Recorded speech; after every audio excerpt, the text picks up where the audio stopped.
What's going on, everybody? Welcome back to GmiasWorld. Today we're going to be talking about strategy cards and should you invest in them in Madden 22 Ultimate Team. I want to start off by saying I understand what they were trying to do by not just boosting every single player on your team with speed, including the linemen and the tight end and stuff like that. It did kind of max out everybody at a faster pace, but I think the strategy card situation in some ways is a little bit more outrageous than anything else that they've ever done.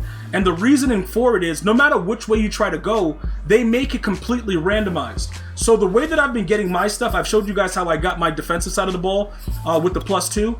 I've just been making rare strategy cards and making fantasy packs. The catch-22 to this is, you can do this like so many times and not get the card that you want. So I don't see the benefit for them doing that, other than the fact that they want you to spend money or coins in the game. Now, they try to make it look like they're giving you stuff along the way. So this is where it gets tricky, because my opinion about it, I like the fact that every position doesn't get it, but I don't like the way that they let you obtain it. You know what I'm saying? Like, it's really, really bad the way that they're doing it. So look, let me just show you something. If you're still grinding through your MUT levels, you can go ahead and check and see that you're going to be getting a rare, you're going to get a rare strategy card at what level? That level is going to be level 30.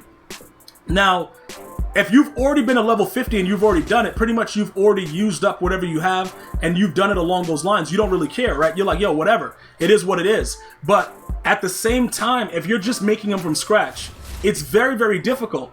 And if you go into the store, like right now, I'll show you what I've been doing. I've shown you in several videos, and I try to show you guys the importance. I'm going to show you guys also the ones that I've pulled. And I got really, really lucky. But a lot of the luck that's involved in it, you could spend 5K and get one right now, or you could end up spending $1 million plus, which is what I'm going to end up doing for the offensive side of the ball. The defensive side of the ball, I probably invested over $500,000, and I got lucky with the two cards. They tried to screw me over once, but then I eventually got the other one when I did the next fantasy set for defense. So some of you guys that just can't get a break on the defensive side, I got that break. Offensively, you got to choose between your wide receiver or your halfback. Like, which one do you want to have the max speed? Right now, at this time, there is no way to get speed on your tight end position. So that's something that you're going to have to probably watch, because I have a feeling that they're going to let these strategy items evolve, because I don't think enough people are talking about it. John Madden coach is just gone. Like, he's just not involved in the game. It went from being, using competitive games to get him maxed out, to people complaining about playing competitive games, to wanting it to be easier to max him out, to EA just saying, you know what, I'm taking away what he gives you, to now he's just gone.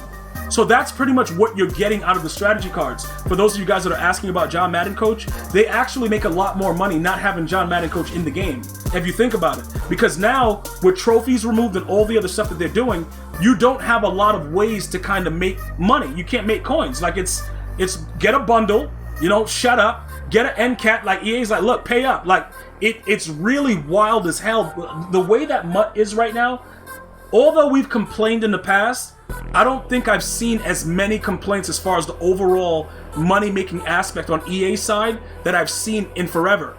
And the more that I look at it, I'm like, all right, I can see why you guys, are so angry. For me, I did it twice, and I lost 400K for the strategy on the offensive side of the ball. I'm going to wait till I get to at least $1 million coins before I do it again.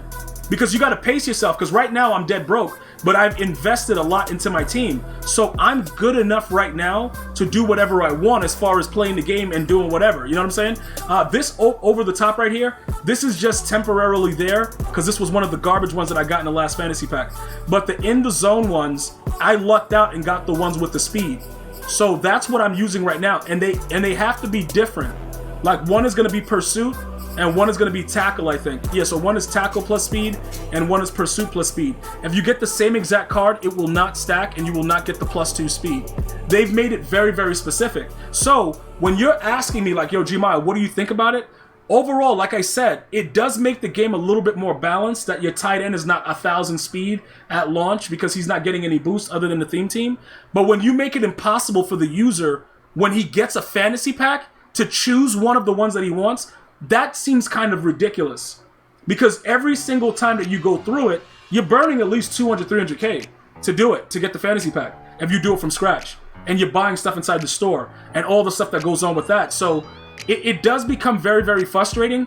At the same time, you know, you might play devil's advocate like, yo, it just makes it so that everybody can't get it maxed out. But that's not true. Because if the right people are doing this, like, yo, you know the guys that just drop their wallet at EA Sports and just leaves it there, and they're like, yo, take all the money you want, those guys will keep doing it and keep buying bundles. And then you will play those guys, and they will beat the brakes off of you because they will have that speed and that additional stuff that's going on. Or you'll play somebody that just got lucky. You know, they went into the store, they spent $5K, and they're like, yo, I got it. You know, like, it's a lot of differences with it, but I don't want to overburden anybody that's coming in, because what happens is, like a lot of the feedback that I get, you guys see other people have it, but they don't let you know all the trials and tribulations that comes with it. So it's like they're showing you that they have it. Yo, my team is sick, and you're like, yo, let me go get it, and then you start doing the sets, and you're like, I don't got no coins left, and they give me the wrong fantasy pack because I'm not getting the card that I want.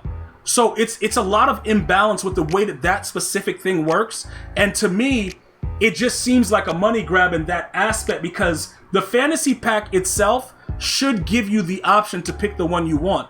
That's the only thing. When they say fantasy pack, it's like, all right, this ain't my fantasy, because you're giving me the wrong one every single time. Like, I don't want that, but you're still getting a rare card. So that's the easiest way to do it. Some of you guys have been doing it like really, really grisly, where you've been putting 5 uncommons in and just continuously trying to get it from that. Now, the chances of you getting it in that regard, I would say it's very, very low.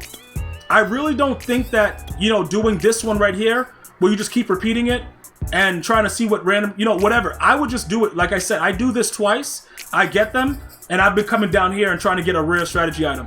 I'm not trying to bank on EA giving me the one that I want, because they're probably not going to do that. But again, the defensive strategy fantasy packs, they were really good. Like after one bad roll, I got the 2 that I wanted.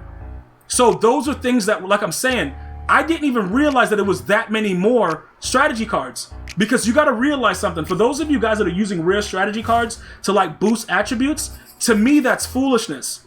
Because it's Madden. And Madden doesn't really pay attention. Once you're like an elite card, they don't pay attention to like actual attributes. It's speed. Speed is God in Madden. Like it's the highest tier. That's how they correlate it in the game. So you're like, oh, I got my deep route running up, and you're gonna get picked off by a 4'9" guy, and it doesn't matter. That's what I want you guys to understand. So you have to focus on specific type of plays, and when you look at however people runs plays, if you're running bunch or whatever, it's the streak or a post. And how are you getting beat? You're just getting beat because the guy is so much faster than your player. So all these other rare cards, like even the one that I'm using right now, I'm gonna back out and let you guys see it clearer. It doesn't really matter. Like I just have it in the lineup because I recently got it. It's not like it's doing something to where it's like, oh my God, I really noticed these boosts. It's an absolute joke. It's an absolute 100% joke. So this one right here, oh, what is this? I think this, yeah, this right here, over the top. So this adds spec catch, deep route running, stiff arm catch, and jump. Attributes that don't really matter in Madden. Like, it literally does not matter. Now, I can go ahead and start paying for it and doing all that crap. I'm not doing any of that. This is all a joke. You know, like imagine jump mattering. I got picked off by a 3'2" squirrel the other day. Like, dude, and that's a big squirrel. But listen, it doesn't really matter is what my point is. It's a gamble. And then they give us stuff like this, free ones, and then they just stay in your binder. You can't quick sell them. You can't do nothing about it. And it's like, yo, why are you doing the EA? Like, EA, what's the purpose of you giving us these cards and we can't get rid of them because we don't want them? But again, regardless of what your situation is with it, you have to understand, every time you go and you buy one of those strategy cards out of the store and you're trying to get the rare one, you got to be prepared to spend at least 200, 300K. You have to be prepared. Is it worth it? Defensively, it means so much. Offensively, it's like, I could wait a little bit. But defensively, you really, really see the difference in your corners and your safeties if you get the in the zone. The island one is just for cornerbacks. If you get the ones that says DB, that's for the safeties and the corners. So that's the better one. And that's also a question I've been getting about that as well. As long as you see DB, that's all the secondary. If you see CB, cornerback is just the cornerbacks. So anybody in the cornerback slots will get that, that boost, and that's it. So ultimately, it's up to you guys. I appreciate you guys looking for the feedback.